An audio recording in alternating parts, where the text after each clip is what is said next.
On this day, Fan Sanpi was pushing a wheelbarrow home with furs he had purchased elsewhere.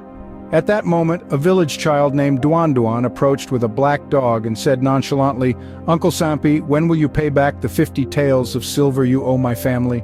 Fan Sanpi was taken aback, looked at the child and replied, "Duan Duan, since when do I owe your family 50 taels of silver?" Duan Duan, only 10 years old, lacked the ability to reason. He simply repeated, "My father said that you borrowed 50 taels of silver from us 5 years ago and never returned it. He never pressed you for repayment. Now we've had a crisis at home.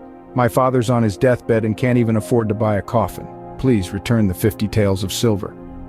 Duan Duan's father was known in the village as a generous man. He farmed 2 acres of land and owned a green-tiled firewood kiln, which made his family relatively prosperous locally. He would lend money to any villager in need without requiring an IOU. However, last month an accident with the kiln injured several workers. Duan Duan's father spent a significant amount of money on medical treatment and compensation for the injured and disabled, which led to their financial ruin. Following this, Duan Duan's father became ill and was now on his deathbed. Fan Sanpi rolled his eyes and countered, "Duan Duan, I can't recall ever borrowing money from your father. If he told you this, doesn't he have an IOU?" Duan Duan shook his head and replied, "My father has always lent money without asking for an IOU. If you really didn't borrow any money, then why not come to my house and speak to my father directly?" Fan Sanpi halted the cart, fiddled with the fur goods and retorted angrily, "You little rascal, how can you distrust your uncle to such an extent? Your father must be delirious from his illness." As he spoke, the black female dog Duan Duan was holding stared intently at Fan Sanpi and barked sharply.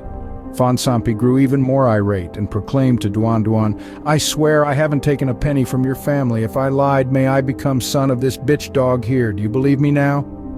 Convinced by Fan Sanpi's adamant denial, but still doubtful, Duan Duan decided to return home to verify the story with his father. To his shock, upon arriving, he found his father had already passed away, dressed in burial clothes and seated in a chair, with no money for his coffin. Standing beside his father's body, Duan Duan cried bitterly, "Dad, you've left us, and Uncle Sanpi has broken his promise again."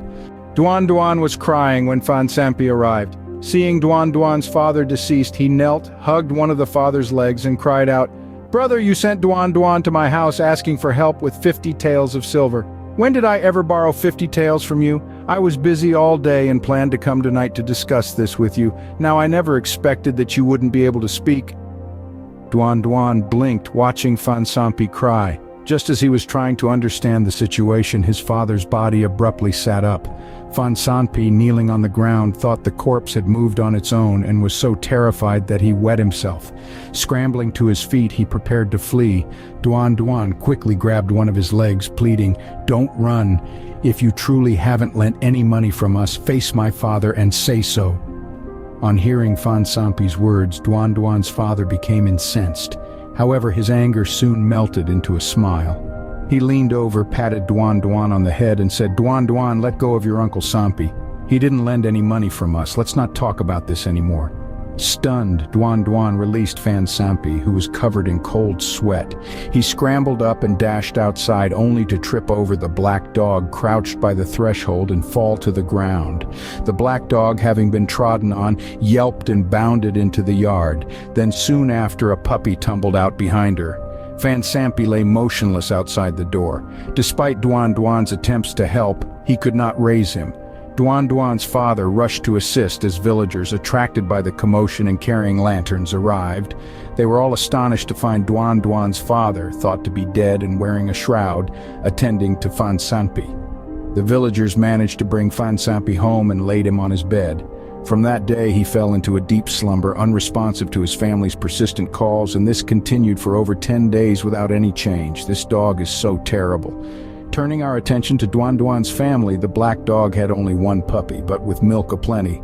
The puppy grew so plump that Duan Duan, who had taken a liking to it, often cradled it in her arms.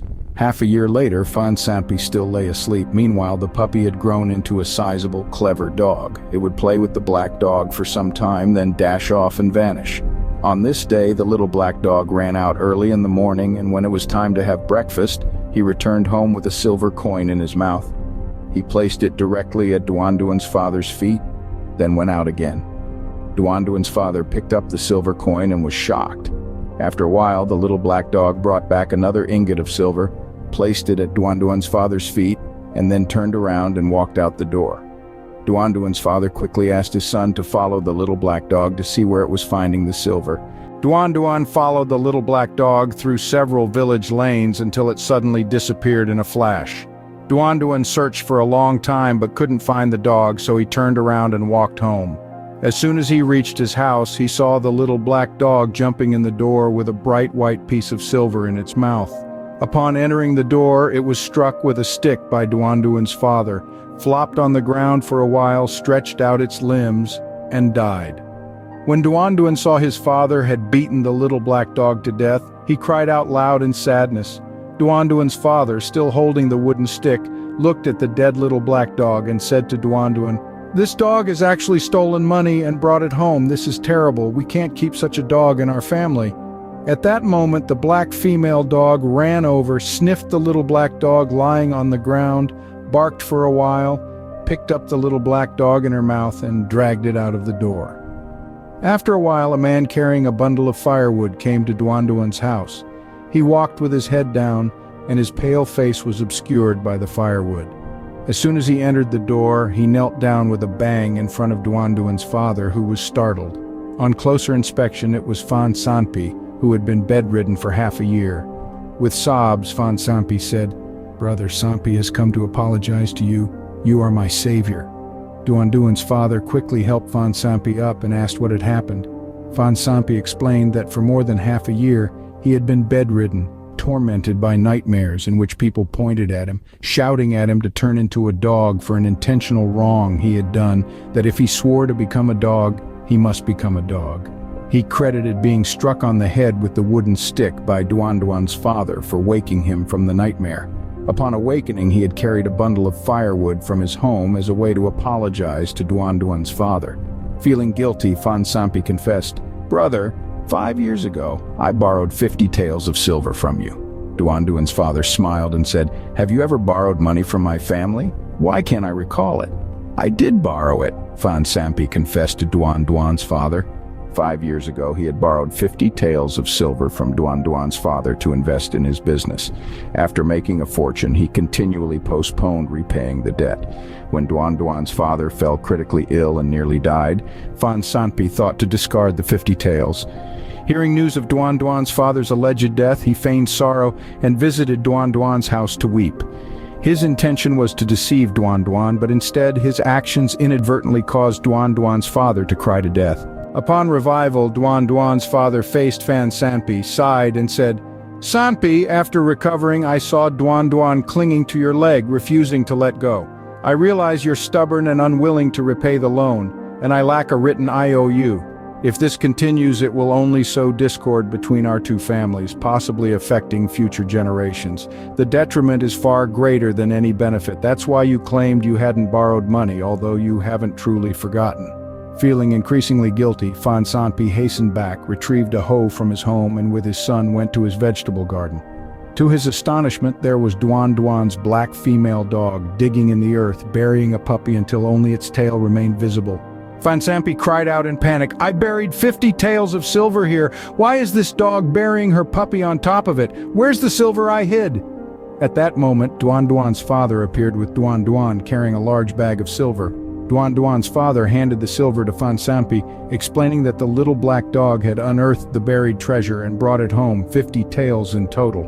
Looking at the returned silver, Fan Sanpi exclaimed, "So this little black dog has come to settle my debt." In the end, the two families collaboratively constructed a grave for the little black dog and erected a monument in its honor. Afterward, within the Fan family compound, whenever someone faced an urgent need for money, others with means readily lent assistance without demanding an IOU. Every loan was repaid promptly, and there was never a case of default.